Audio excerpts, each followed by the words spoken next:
Retire होने के बाद सरकारी कर्मी के पास अपनी जीवन यापन करने का इकलौता जरिया सिर्फ पेंशन होती है। इसके बावजूद यूपी जल निगम के बुजुर्ग पेंशनर्स का हक उन्हें नहीं मिल रहा है। 500 करोड़ से ज्यादा का बकाया वाकई आंखें खोलने वाला है।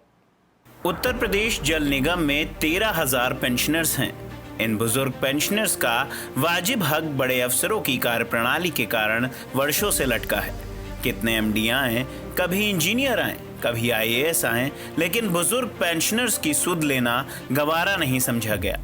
शासन में कितने ही प्रमुख सचिव बदल गए, बस नहीं बदली तो जल निगम के इन हजारों बुजुर्ग पेंशनर्स की तकदीर और तस्वीर।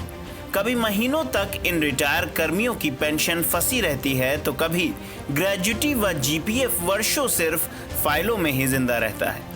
सबसे पहले एक बुजुर्ग पेंशन धारक का दर्द सुन लेते हैं। मैं ए.के. सिंह में अधीक्षण अभियंता के पद से नवंबर 2019 में सेवानिवृत्त हुआ हूं। सेवानिवृत्त होने के उपरांत करीब 9 माह बीत गए हैं। तब से हमें अप्रैल तक की पेंशन मिला है और 4 माह का भी पेंशन हमें अभी तक नहीं मिल पाया है। इसके अलावा पेंशन की जो सुविधाएं होती हैं, जैसे ग्रेच्युटी है, लीव एनकैशमेंट है, वो पैसा भी हमें अभी तक नहीं मिला है। हमें यही दरख्वास्त है कि जल्द से जल्द विभाग द्वारा ये हम लोगों को दे दिया जाए। जल निगम कर्मियों को कभी वेतन में दिक्कत आती है तो कभी पेंशन में। इसके पीछे के कारण क्या है? न्यूज इंडिया के पास 15 जनवरी 2020 को एमडी जल निगम विकास कोठलवाल का प्रमुख सचिव नगर विकास को भेजा गया वो पत्र है, जिसके मुताबिक पेंशनर्स की 523 करोड़ और सेवारत कर्मियों की 557 करोड़ मिलाकर कुल 1080 करोड़ की देता है। सिर्फ यही नहीं, इसी दस्तावेज में ये भी दिया गया है कि शासन के ऊपर जल निगम की 2167 करोड़ की देता है। अगर यही पैसा जल निगम को मिल जाता तो शायद आज कर्मियों को आंदोलन के लिए बाध्य न होना पड़ता। उत्तर प्रदेश इंजीनियर्स एसोसिएशन के अध्यक्ष डीपी मिश्रा व सचिव नौशाद अहमद की ओर से जो पत्र एमडी जल निगम को भेजा गया है, उसमें वो सब खुलासे हैं जिनसे अफसरों को या तो सरोकार नहीं या फिर वर्षों से जो जैसा चल रहा है वैसे ही परिपाटी आज भी बड़े अफसर चलाना चाहते हैं। वर्षों से जल निगम कर्मियों का अंशदान अफसरों ने क्यों नहीं जमा किया? आखिर कॉर्पस फंड बनाने की पहल पहले ही क्यों नहीं की गई? इस पर भी बात करेंगे, लेकिन इससे पहले आप एक बुजुर्ग पेंशन धारक की जुबानी अफसरों की कहानी भी सुन लीजिए। जल निगम में पेंशन अंशदान अगर जमा किया गया होता, जो लगभग 3,000 करोड़ रुपए जब से 75 से 80 तक तो जल निगम में पेंशन ट्रेजरी से मिलती रही। जल निगम का जो निदेशक मंडल है, जो शासकीय बोर्ड है, सारे सेक्रेटरीज उसमें हैं और चेयरमैन भी आईएएस होते रहे हैं। एफटी शासन द्वारा नियुक्त किया जाता रहा है। इन लोगों ने अपने जल निगम निधि से जो वेतन जिस काल में लिया, उसका पेंशन अंशदान ट्रेजरी में जमा करवाया, लेकिन जल निगम कर्मियों का पेंशन अंशदान नहीं जमा हुआ, आज भी नहीं जमा हो रहा है, जिससे जल निगम में सेंटेज कम मिलने पर पेंशन का संकट खड़ा हो जाता है।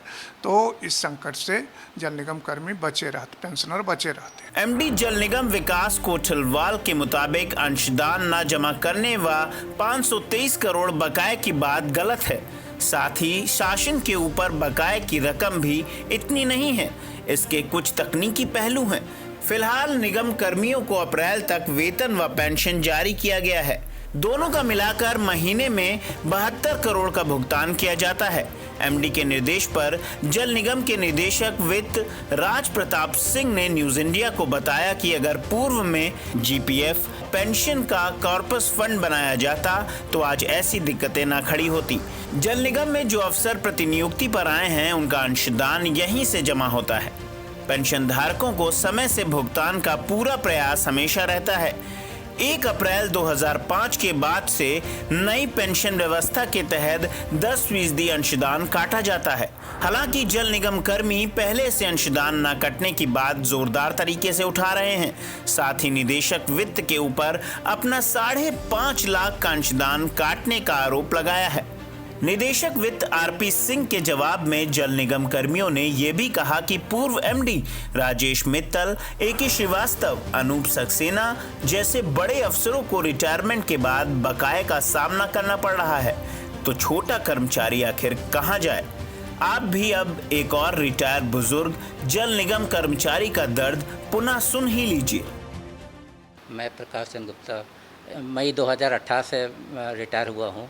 मुझे अभी तक ग्रेच्युटी और लीव एंड कैफेड नहीं मिला है और क्या नाम इसमें, और इसके बाद हमारे बाद लोगों को बिल मिल भी गया है। तो मुझे पता नहीं कि जल निगम हमें मरने के बाद देगी, ये पता नहीं।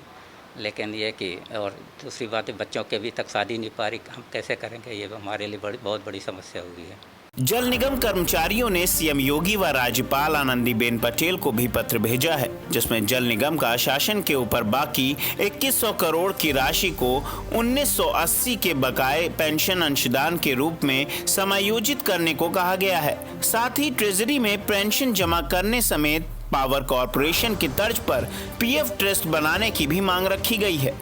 जीपीएफ ग्रेच्युटी पेंशन उन कर्मचारियों का हक है जो दशकों तक अपने विभाग की सेवा करते आए हैं, लेकिन रिटायरमेंट के बाद यही विभाग उनसे सौतेला व्यवहार करते हैं। ये समस्या सिर्फ जल निगम की ही नहीं बल्कि प्रदेश के बाकी सरकारी विभागों की भी है। इन बुजुर्गों के दर्द से शासन में बैठे अफसरों व सरकारों को भी कोई सरोकार नहीं है, जिनका काम इन सरकारी कर्मियों के बिना एक समय में नहीं चलता था। जल निगम कर्मियों ने सैकड़ों की संख्या में कोर्ट केस तक कर रखे हैं, लेकिन फर्क किसी की सेहत पर नहीं पड़ रहा है। कोरोना काल में हजारों बुजुर्ग पेंशन धारक आंखों में आंसू लिए सिर्फ अपने प्रदेश के मुखिया सीएम योगी आदित्यनाथ की ओर आशा भरी नजरों से देख रहे हैं। स्वहित सबसे पहले, उत्तर प्रदेश के आईएएस अफसरों का यही फलसफा है जो तमाम सरकारी विभागों के नीति नियंता बनकर के बैठे हैं। यही हाल उत्तर प्रदेश जल निगम का है, क्योंकि बीते कुछ वर्षों में यहाँ जो भी अफसर मुखिया बनकर के आया उसने अपनी पेंशन का तो अंशदान जमा किया, लेकिन जल निगम के बुजुर्ग कर्मचारियों का अंशदान जमा करना गवारा नहीं समझा। फिलहाल उत्तर प्रदेश जल निगम के हज़ारों बुजुर्ग पेंशन धारकों को उनका हक कब मिलेगा, ये तो सरकार और जल निगम के मुखिया पद पर बैठे जिम्मेदार अफसर ही जाने। वीडियो जर्नलिस्ट पीसी चौधरी के साथ मनीष श्रीवास्तव, न्यूज़ इंडिया, लखनऊ।